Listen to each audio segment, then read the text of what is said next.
Hello সবাইকে, আজকে আমরা একটা জায়গায় বেরোচ্ছি, সেখানেই যাওয়ার জন্য রওনা হচ্ছে এখন। সরি, আমাকে ভয়েস ওভার দিতে হচ্ছে কারণ আমরা রাস্তাতে থাকবো। এখন আমরা পেট্রোল পাম্পে আছি, কোনো আওয়াজ পাবে না। আমরা যাচ্ছি রাজবোলহাট, সেখানে রাজবোলহাটে ঠাকুরকে পুজো দিতে। অনেকদিন যাবো করে প্ল্যান হচ্ছে, কিন্তু কোনোবারে যাওয়া আর হয়ে ওঠে না। বলে না, মা যখন ডাকে তখনই একমাত্র মায়ের কাছে যাওয়া যায়। তাদের সানা না হলে কখনোই তোমরা যতই চাও যেতে পারবে না। আর এত সুন্দর জায়গা না, বলার মতন না।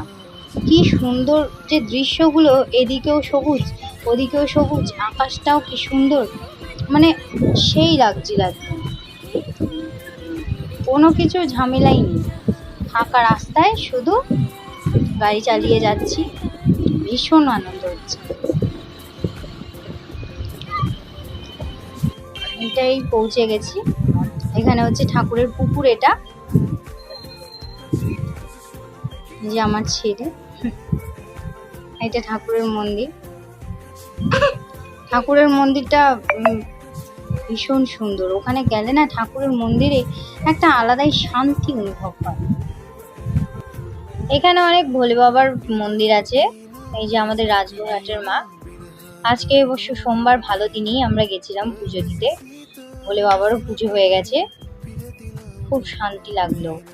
ব্যাস এটুকু। ভালো থাকবেন সবাই। বাই।